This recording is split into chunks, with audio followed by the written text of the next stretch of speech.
Welcome back, fans of CMU Sports. You are now tuning in to Maverick Postgame, where you'll be updated on all the highlights, stats, and analysis of your Colorado Mavs.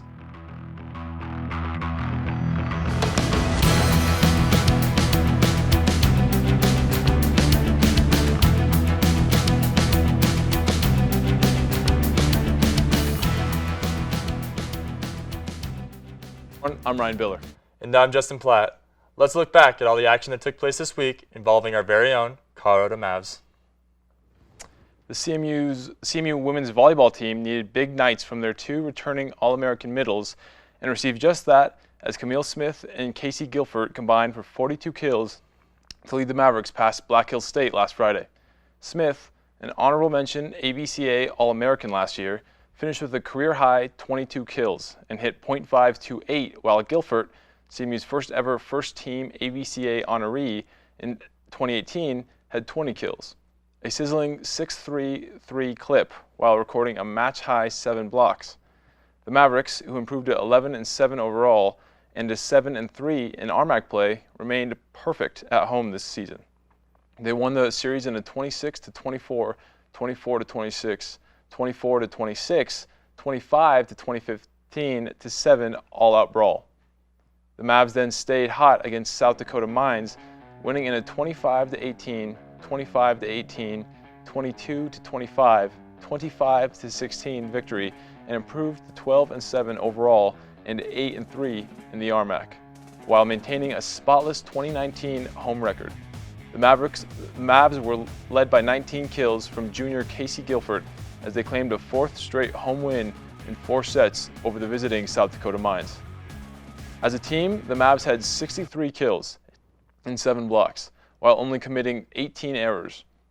They hit at a 3.06 clip with a strong 58 assists. After the 2-0 home weekend, which included a come-from-behind 5-set win over Black Hills State on Friday, the Mavericks will head back on the road next weekend. They will play in Utah on back-to-back evenings, facing Westminster on Friday in Salt Lake City before venturing to St. George for an encounter with Dixie State on Saturday. The Mavs men's soccer team suffered their second loss of the RMAC season Friday night against Westminster Griffins on Dump Field by a score of 2-0. Rasmus Atupa led the team with 3 shots, while Leon Avery took a team-high 2 shots on goal. The Griffins and the Mavericks were even on shots at 10, but the Mavericks were outkicked 6-4 by the Griffins from the corner. Westminster recorded 4 saves to shut out the Mavericks, while senior goalkeeper Brendan Brown made 1 save on the night. Westminster recorded goals in each half to defeat the Mavericks. The Mavs are now 7-3-2, 5-2-2 in RMAC. The Mavs then bounced back strong to defeat Dixie State 1-0 Sunday afternoon to move to 8-3-2, 6-2 in RMAC. The game-winning goal came from senior Luan Abry. Abry headed the goal in the 72nd minute following a Mavericks corner kick. Ethan Anderson was awarded the assist. The Mavs only had 4 shots, and only 2 of them were on goal. The Mavs also had 6 corners with 1 save, along with only committing 1 offside and 12 fouls. After a 4-game road stretch where the Mavericks went 2-2, they will return home on Friday, October 25th, for a game against South Dakota Mines at 4 p.m. On October 27th, they will face conference-leading Colorado School of Mines at 1:30 p.m. The Colorado Mesa football team dropped their first road game of the season to the 15th-ranked CSU Pueblo Thunderwolves 44-28 on Saturday at Ed and Netta DeRose Thunder Bowl in an RMAC matchup. The Thunderwolves raced out to a 31-0 lead before the Mavericks' first score of the game that came with 23 seconds left in the first half.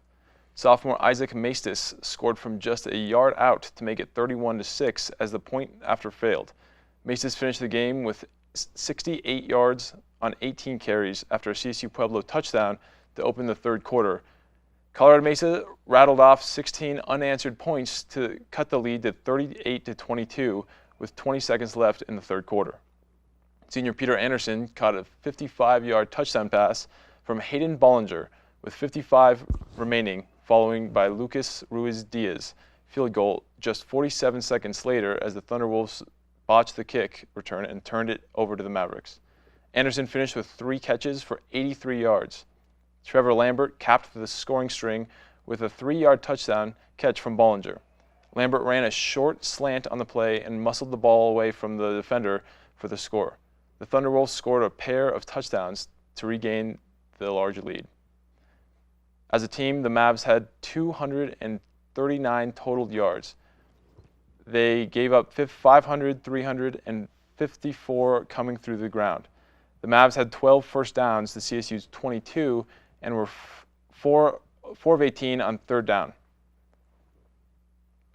Colorado Mesa falls to 3-4 on the season and 3-3 in RMAC. The Mavericks will return next week for their homecoming game against Black Hills State at 1 p.m. at Stoker Stadium. Led by Taylor Jones, the Colorado Mesa Mavericks, 7-4-1, 5-3-1 in RMAC, absolutely crushed the Mexico Highlands Cowgirls 6-0 on Friday night at Walker Field.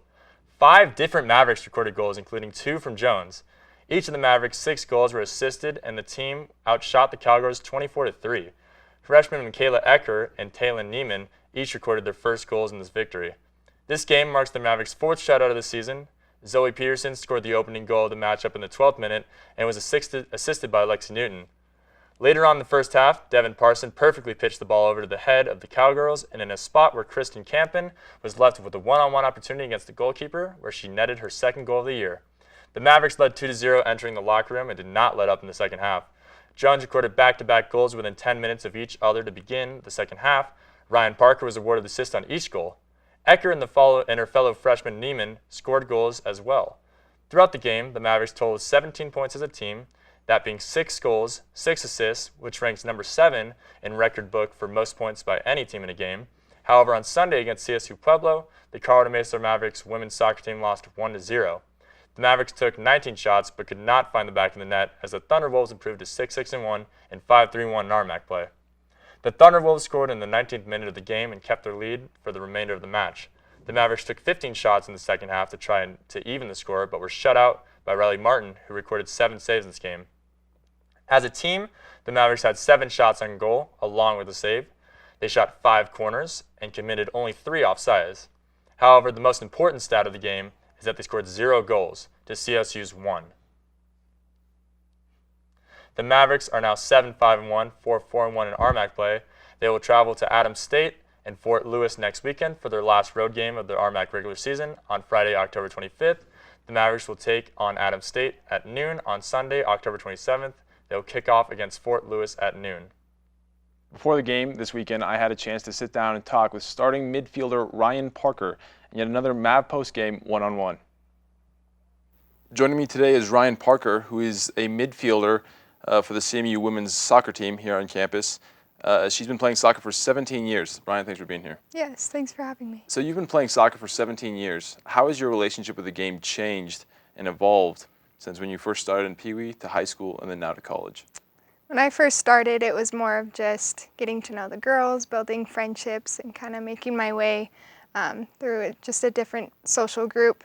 As I got more competitive, I definitely just grew as an individual. I was able to build more skills, focus on certain aspects of the game that I didn't quite have as knowledge on when I was younger. So just gaining more knowledge and learning and growing into a better attacker.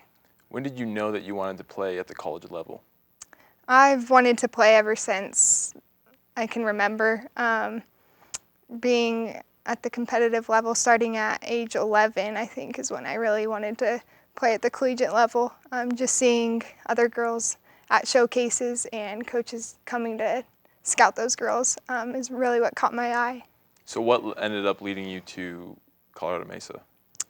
I was fortunate enough to have the coaches come to one of my club games, and my club coach had a relationship with one of the coaches here, so they were able to get into contact with each other and set up a time for them to come down. So when did you make your decision to commit to CMU?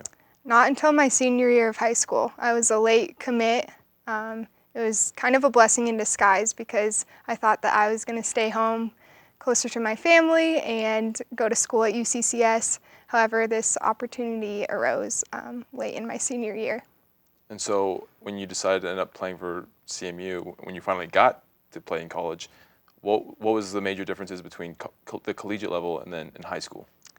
Faster pace. The girls were a lot bigger than I was, and just learning how to kind of hold my own. And we do a lot of work in the strength and conditioning room, and that's definitely helped build my size and just be able to play at the collegiate level. Now I understand that you had a pretty significant injury your sophomore year. Can you tell me a little bit more about that? Yeah, we were in Durango, Colorado, and I actually got cleated in my knee and got 47 stitches. I was then out for the rest of the season, which it was towards the end. It was Friday the 13th of October. Of course. So I was out for the rest of the season. They made it to the first round of playoffs that year. So I just was able to gain a better understanding and appreciation for the sport as I was on the sideline helping my coaches. What exactly did the recovery from that injury look like for you? I was in a brace for about 2 weeks. I had to keep it straight for that long. And then once I got my stitches out, just returning back to that full range of motion, learning to walk at first, run again, and then kick a ball. So were you able to start right back your junior year? Yes, my junior year I was able to. I was able to even complete the summer fitness packet that we had following that season. So. What year did you think that, while you've been playing here at CMU, which year do you think has been the most successful for the women's soccer team? This year, actually. We have had a lot of new changes in the coaching staff, and we brought in 13 new girls. So just having those fresh faces and a new perspective on the staffing ends of things, I think it's helped put everyone on the same page, and I can definitely see huge strides in the program this year. Where do you guys think the end goal for this season is for you? The end goal is to make it to the top of the RMAC and obviously go as far as we can in playoffs and after postseason play. So we're taking it game by game right now, but definitely playoffs for sure. We also had a chance to take Ryan to her field to do a Mav postgame off the bench.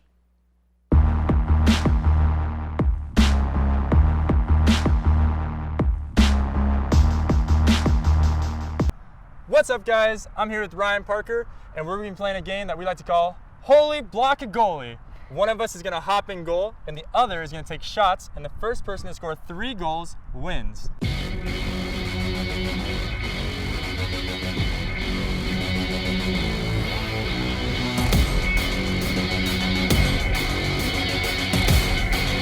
I'm not even worried. I'm not even phased. Don't mess up! You ready for my fury, Ryan? Yeah, I'm ready.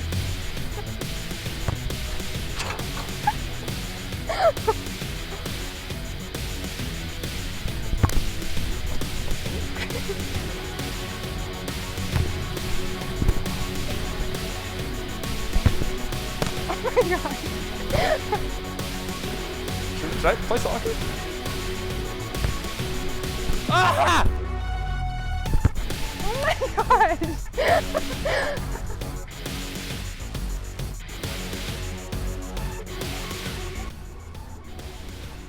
All right, bring it. I can take it. Oh, oh, oh, oh, oh, oh. Good try. Does that mean I win? Yeah. All right, good game, Ryan. Yeah, all right. Thank you so much for coming on the show. We really appreciate you hanging out and playing games and doing interviews with us. Good luck to you this season. Thank you. Keep killing it.